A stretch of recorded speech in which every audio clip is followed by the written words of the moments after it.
Ini adalah episode ketiga.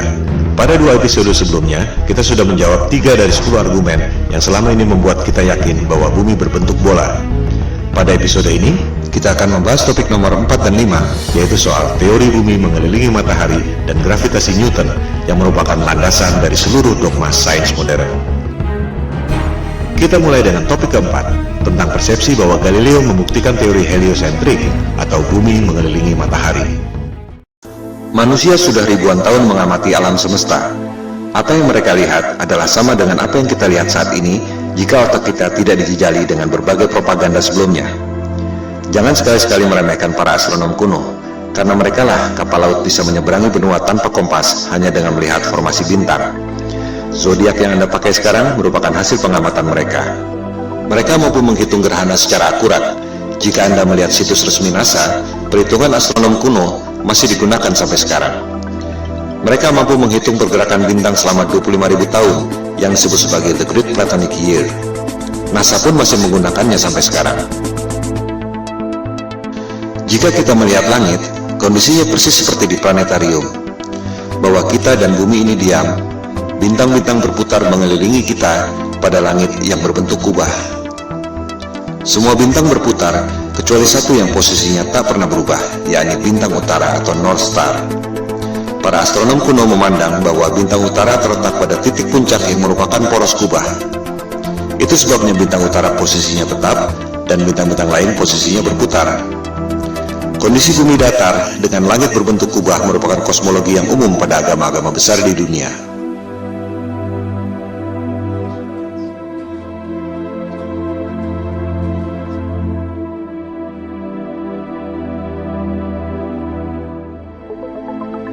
Yang tak banyak diketahui orang adalah peta standar dunia sebelum berdirinya NASA tahun 1958 adalah peta bumi datar. Silakan Anda buka situs Boston Public Library. Anda akan menemukan peta seperti ini. Judulnya, Peta Standar Dunia yang Baru. Ciri-ciri peta bumi datar ialah pusat lingkaran adalah kutub utara. Oleh sebab itulah jarum kompas selalu menunjuk arah utara, yaitu ke pusat lingkaran bumi. Posisinya persis di bawah bintang utara tempat semua bintang berputar, seperti yang telah dijelaskan tadi. Pulau-pulau dan benua-benua tersebar mengelilingi pusat lingkaran, yakni kutub utara. Sehingga, jika kita terbang dari barat ke timur, akan kembali ke tempat semula di barat, sesuai arah jarum kompas yang selalu menunjuk arah utara, yakni pusat lingkaran bumi. Bagian terluar adalah Antartika, tembok es yang mengelilingi bumi. Jika peta itu di zoom, tulisannya adalah lingkaran Antartika. Tak ada kutub selatan pada peta bumi datar. Antartika bukan benua, melainkan tembok es yang mengelilingi bumi. Boston Public Library itu masih menyimpan arsip peta-peta bumi datar yang merupakan peta standar dunia sebelum NASA didirikan tahun 1958. Antartika bukan benua. Jika di zoom, tulisannya Impassable Ice atau tembok es yang tak dapat dilewati. Kita akan membahas soal tembok es Antartika ini pada episode berikutnya. Juga akan dibahas bagaimana USGS, United States of Geological Survey, lembaga paling kredibel di bidang geologi dan ilmu bumi, membuat peta bumi bola berdasarkan peta bumi datar. Anda bisa cek sendiri di situs USGS. Pembuatan peta bumi datar menjadi bumi bola disebut azimuthal equidistant dengan menggunakan rumus matematika yang dibuat oleh Al-Biruni, cendekiawan Muslim 1000 tahun lalu. USGS menerangkan bahwa peta bumi datar merupakan dasar yang akurat untuk membuat peta atlas nasional Amerika Serikat untuk mengukur jarak penerbangan dan menentukan arah antena. Bahkan, disebut pula bahwa peta bumi datar merupakan dasar pembuatan logo PBB tahun 1945. Inilah realitas peta dunia sebelum dibentuknya NASA tahun 1958. Silakan Anda perhatikan logo PBB. Kutub utara adanya di tengah lingkaran. Benua-benua mengelilingi pusat lingkaran. Tak ada kutub selatan alias Antartika di logo PBB. Yang ada ialah tembok es yang mengelilingi bumi datar. Anda pun bisa cek sendiri video resmi yang diterbitkan oleh Gedung Putih Amerika Serikat. Terlihat di situ ruang rahasia Presiden Kennedy yang menjabat sampai tahun 1963 menggunakan peta bumi datar di ruang kerja rahasianya.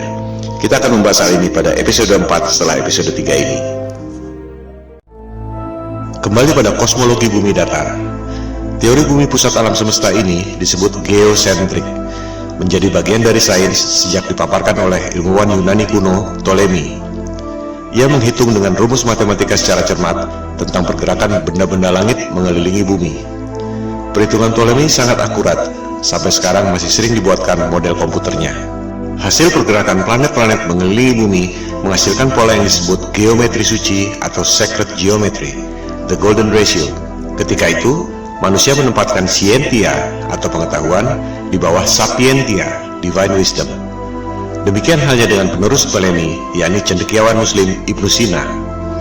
Ia mengemukakan tesis tentang langit ketujuh dan seterusnya sebagai lapisan kubah celestial atau kubah bumi itu. Dari pola pergerakan benda-benda langit seperti itu, kita tentu berpikir bahwa pasti ada kecerdasan ilahiyah, Tuhan yang Maha Kuasa, yang membuat ini semua. Bahwa ruh dan kecerdasan kita berasal dari atas, yaitu kecerdasan transendental. Hal itu yang tak diinginkan oleh sains modern yang mempropagandakan bahwa alam semesta terjadi secara acak atau random. Kecelakaan kosmik dalam galaksi mati yang tak bertuhan, di mana kecerdasan Anda berasal dari bawah, yaitu evolusi dari submolekul.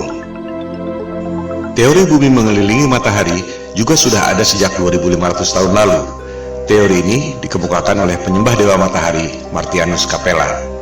Sains barat menganggap teori bumi mengelilingi matahari dikemukakan oleh Copernicus, dilanjutkan oleh Galileo. Padahal, Copernicus dalam bukunya mengatakan bahwa ia sangat dipengaruhi oleh Martianus Capella, tokoh pagan alias musyrik penyembah dewa matahari yang hidup 2000 tahun sebelumnya. Kebanyakan orang berpikir bahwa Galileo membuktikan teori bumi mengelilingi matahari, seolah Galileo dihukum oleh otoritas agama karena mengatakan kebenaran, bahwa agama adalah korup, saintis adalah pahlawan. Padahal yang terjadi justru sebaliknya. Silakan Anda cek buku The Genesis of Science yang sudah dirangkum pada Wikipedia. Otoritas agama memberi kesempatan pada Galileo untuk membuktikan teorinya. Justru Galileo yang gagal membuktikannya. Pembuktian saintifik yang gagal dilakukan oleh Galileo ini disebut stellar parallax, yang masih dilakukan orang sampai sekarang. Sederhananya seperti ini. Jika Anda berdiri di posisi A, melihat pucuk pohon C, akan terlihat bahwa pucuk pohon C itu seolah berada di depan tebing X. Jika Anda berdiri di posisi B, melihat pucuk pohon yang sama, akan terlihat bahwa pucuk pohon C itu seolah berada di depan tebing Y. Padahal sebenarnya pohon dan tebingnya tidak berubah. Yang berubah adalah posisi dan sudut pandang Anda. Analogi sederhana itu diterapkan pada sudut pandang kita lewat teleskop jika betul bumi berputar mengelilingi matahari dalam 12 bulan. Ketika bumi berada di posisi A, katakan pada bulan Januari, kita melalui teleskop akan melihat bintang C, posisinya ada di depan rasi bintang X. Setengah tahun kemudian, misalnya pada bulan Juli, kita melalui teleskop akan melihat bintang C, posisinya ada di depan rasi bintang Y. Sederhana bukan? Pengujian stellar parallax ini yang dilakukan oleh Galileo dengan menggunakan teleskop. Hasilnya gagal. Rasi bintang tidak berubah. Artinya, buminya diam, tidak berputar mengelilingi matahari. Hal ini yang tidak diajarkan di sekolah. Seolah-olah Galileo dihukum karena menyampaikan kebenaran. Padahal ia gagal membuktikan teorinya. Galileo marah dan menyerang Paus Urban VIII lewat buku Dialogue Concerning the Two Chief World Systems. Jadi, sebenarnya ia dihukum karena pemberontakan politik, bukan karena sains. Disinilah kebohongan sains modern dimulai. Teori bumi mengelilingi matahari diajarkan di sekolah-sekolah Eropa sejak abad ke-16, meski sebenarnya belum terbukti. Bahkan ketika itu belum ada teori gravitasi. Ini merupakan konsekuensi politik Eropa abad pencerahan yang ingin lepas dari otoritas agama. Percobaan stellar parallax ini terus dilakukan sampai berabad-abad kemudian. Terakhir dilakukan oleh NASA dan Harvard University.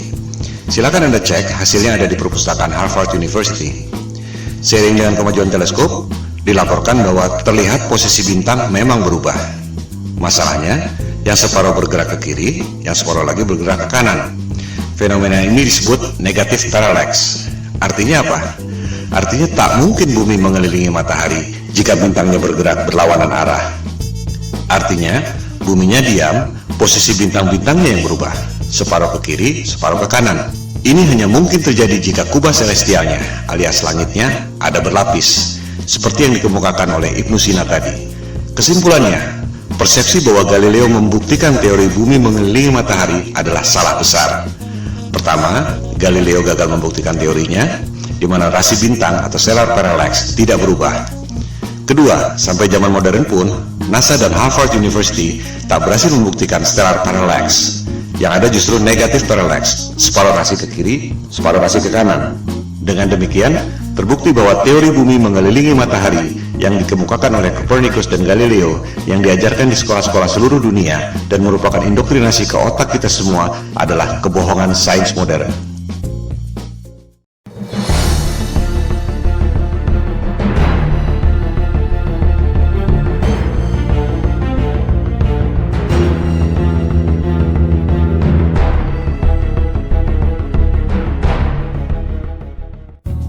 Teori gravitasi adalah fondasi utama yang merasionalkan teori bumi bola mengelilingi matahari. Kita tidak jatuh meski posisi kepala kita di bawah dan kaki kita di atas karena gravitasi. Kita tidak terlempar meski bumi berputar mengelilingi matahari karena ada gravitasi. Tapi, bisakah Anda menjawab mengapa air laut bisa nempel seperti kena power glue sementara balon gas bisa terbang? Bisakah Anda menjawab apa yang membuat matahari punya gravitasi sehingga mampu menarik planet-planet mengelilinginya? Kalau Anda bisa menjawab, silakan ajukan ke Komite Nobel. Sebab Einstein pun sudah berusaha menjawabnya dengan teori relativitas dan ia tak dapat hadiah Nobel untuk itu. Kebanyakan orang tak menyadari bahwa gravitasi Newton dan juga relativitas Einstein adalah teori, bukan fakta. Mari kita buktikan. Newton mengemukakan teori gravitasi tahun 1678 untuk merasionalkan teori bumi mengelilingi matahari yang terakhir dikemukakan oleh Galileo tahun 1615. Ketika itu, orang baru tahu ada medan magnet bumi lewat buku yang ditulis oleh William Gilbert berjudul The Magnet. Yang dimaksud The Magnet di sini adalah medan magnet bumi yang membuat jarum kompas selalu menunjuk ke arah utara. Gilbert mengatakan bahwa bumi ini seperti medan magnet raksasa. Lewat legenda apel jatuh ke kepala Newton, ia berasumsi dan berteori bahwa benda jatuh karena gaya tarik bumi. Persis seperti medan magnet membuat jarum kompas menunjuk arah utara. Padahal, jika kita ganti jarum kompas dengan kayu, maka medan magnet bumi tak dapat menariknya. Dari situ, untuk mendukung teori bumi mengelilingi matahari, Newton berasumsi dan berteori bahwa planet-planet mengelilingi matahari karena gravitasi. Ia pun membuat rumus gravitasi yang terkenal itu. Rumusnya memang benar, menghitung massa dua buah benda, jarak, dan gayanya. Tapi itu tidak membuktikan bahwa bumi punya gaya tarik. Silakan Anda cek, Newton tak dapat membuktikan mengapa apel jatuh ke kepalanya secara vertikal, tapi bumi terkena gravitasi matahari, berputar keliling-keliling, tak ada habisnya. Sebuah fenomena bisa dijelaskan lewat penjelasan saintifik yang berbeda. Mari kita ambil beberapa contoh. 1. Fenomena elektron berputar mengelilingi inti atom. Apa penyebabnya? Newton akan menjawab gravitasi, persis seperti bumi mengelilingi matahari. Betul? Jelas salah. Niels Bohr, ilmuwan penemu kuantum leap dalam atom, mengatakan bahwa itu disebabkan oleh elektromagnetik, bukan gravitasi. Tak ada gravitasi pada atom. Rumus gravitasi Newton sama sekali tak bisa diterapkan untuk menghitung pergerakan atom. Di sini letak inti masalahnya. Ketika Newton hidup, ia tak tahu ada elektromagnetik. Oleh sebab itu ia berasumsi bahwa planet mengelilingi matahari karena gravitasi. Contoh kedua, fenomena matahari dan bulan berjalan pada porosnya. Apa penyebabnya? Newton akan menjawab gravitasi. Memang itu tujuan ia mengemukakan teori gravitasi. Nikola Tesla akan menjawab elektromagnetik. Persis seperti elektron berputar mengelilingi inti atom, suatu hal yang belum diketahui Newton selama hidupnya.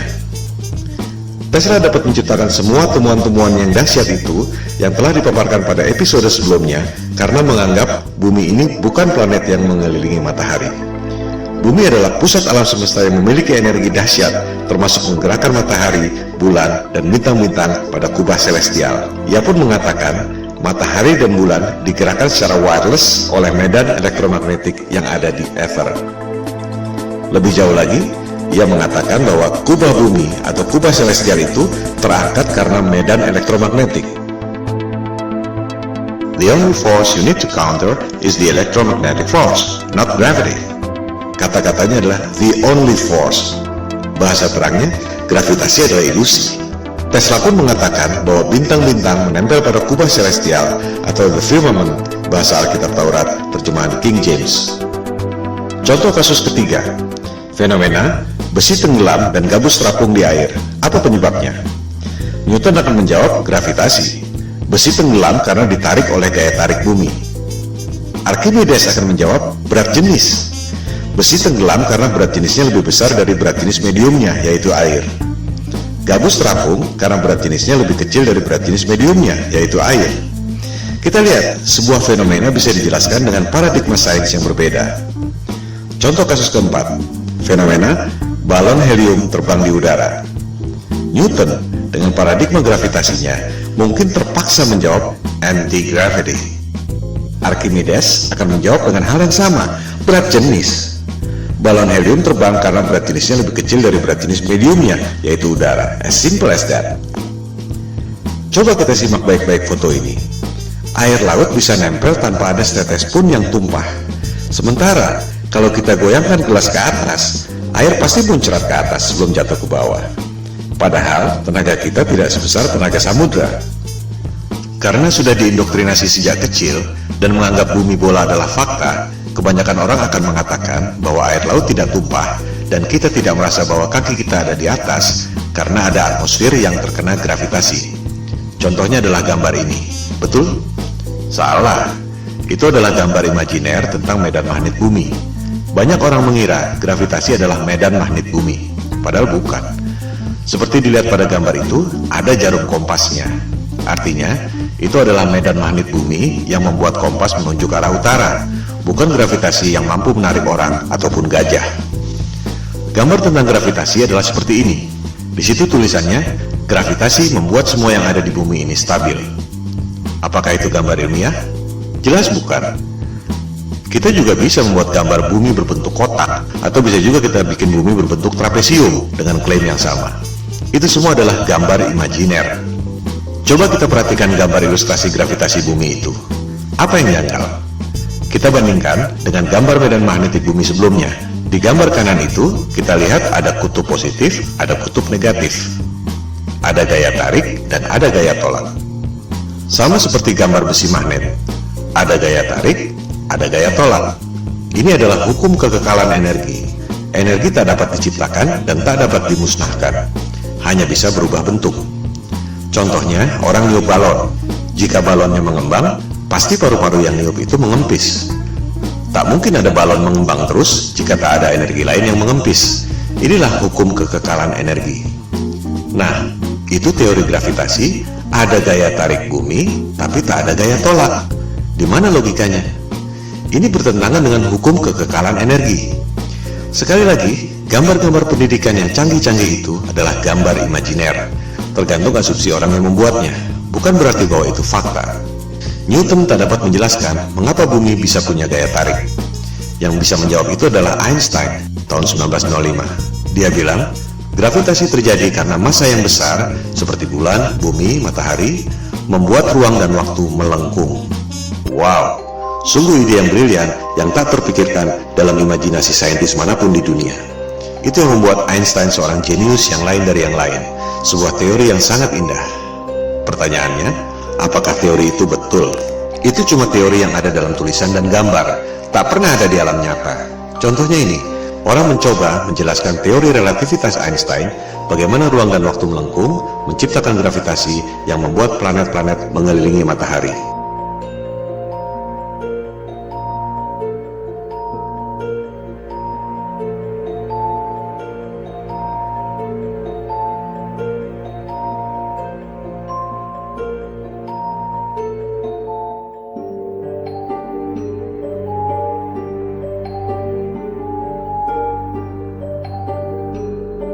Kita lihat, tetap saja bola-bola yang kecil itu jatuh kan? Tak mungkin ada benda berputar-putar terus selama ribuan tahun. Ini semua adalah teori ilusi, dan orang sedunia terpesona dengan pertunjukan sulap itu. I hate to say this, but there's no such thing as the force of gravity. What? I wish I didn't know that. Sorry, say that again, Marcus. There's no such thing as the force of gravity. Well, explain that. I can explain it with some maggots. That's why it took Einstein to realise, it took a genius to realise that there is no force, but all that's happening is the Earth is moving in a straight line, but of course a straight line, or the shortest distance between 2 points, in a kind of curved thing like this, is a circle. It's a circle. Sort of like using psychedelic drugs, say. Gravitasi adalah ilusi, yang nyata adalah elektromagnetik dan berat jenis. Mari kita buktikan.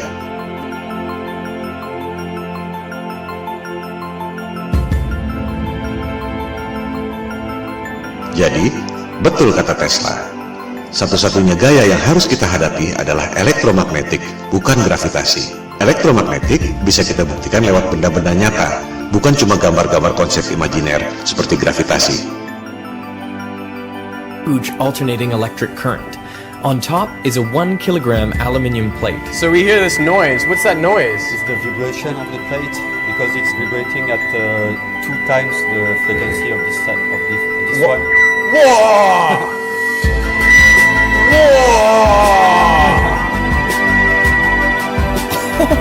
How does it do that? To find out, I've come to the place where it all started, the Royal Institution in London. Ini semua bermula dari abad pencerahan Eropa, di mana kelompok Freemason atau penyembah iblis yang kebanyakan adalah para intelektual, raja-raja, bangsawan, dan aristokrat ingin menggantikan peran agama dan ketuhanan untuk menguasai umat manusia di dunia. Mereka tidak melakukannya dengan tentara seperti Genghis Khan atau Alexander yang Agung. Kaum Freemason melakukannya lewat intelektual, propaganda, dan mind control. Bermula dari teori bumi mengelilingi matahari. Supaya kelihatan masuk akal, dibuatlah teori gravitasi. Padahal benda jatuh ke bumi karena berat jenis, dan benda bisa berputar-putar dalam orbit karena elektromagnetik. Untuk membuktikan bahwa gravitasi itu nyata, Einstein membuat teori relativitas. Ruang dan waktu melengkung dan membuat gravitasi. Padahal, kalau konsep itu dibuktikan lewat benda, terbukti bahwa benda-benda yang kecil-kecil itu pasti jatuh juga ke benda yang besar. Supaya kelihatan rasional, dibuatlah asumsi baru. Ada kekuatan maha dahsyat yang membuat benda itu berputar-putar, yaitu Big Bang. Apakah Big Bang itu fakta? Jelas bukan. Itu adalah teori. Bahkan di kalangan mereka sendiri pun, Einstein misalnya, tak percaya dengan Big Bang. Ia berpikir bahwa alam semesta ini steady state, tak ada awal, tak ada akhir. Big Bang dan gravitasi adalah Tuhan palsu sains modern. Semua pertanyaan yang tak terjawab dilemparkan pada dua hal itu. Media-media dan dunia pendidikan mempropagandakan teori Big Bang seolah fakta, lengkap dengan gambar-gambar canggih yang sebenarnya cuma imajiner. Berikut usia alam semesta 14 miliar tahun yang sebenarnya cuma perhitungan matematika berdasarkan asumsi. Oleh sebab itulah Tesla mengatakan, para saintis ini hanya menghitung matematika dari rumus ke rumus, dan akhirnya menciptakan struktur yang tak ada hubungannya dengan realitas. Model alam semesta berdasarkan asumsi matematika itu, jika asumsi dasarnya salah, maka semuanya runtuh. Gravitasi adalah ilusi, yang nyata ialah elektromagnetik dan berat jenis. Oleh sebab itulah, Goethe, intelektual terkenal dari Jerman, mengatakan bahwa gravitasi Newton itu adalah mistisisme sains. Newton menipu diri sendiri. Saya mengutuknya. Itu adalah kosmologi orang gila, kata Goethe. Dengan demikian, kita tutup argumen kelima yang membuat kita sebelumnya yakin bahwa bumi ini berbentuk bola. Gravitasi Newton adalah teori, ilusi, konsep imajiner berupa gambar-gambar yang tak pernah bisa dibuktikan lewat benda. Gravitasi dan juga Big Bang adalah Tuhan palsu yang merupakan pondasi utama kebohongan sains modern.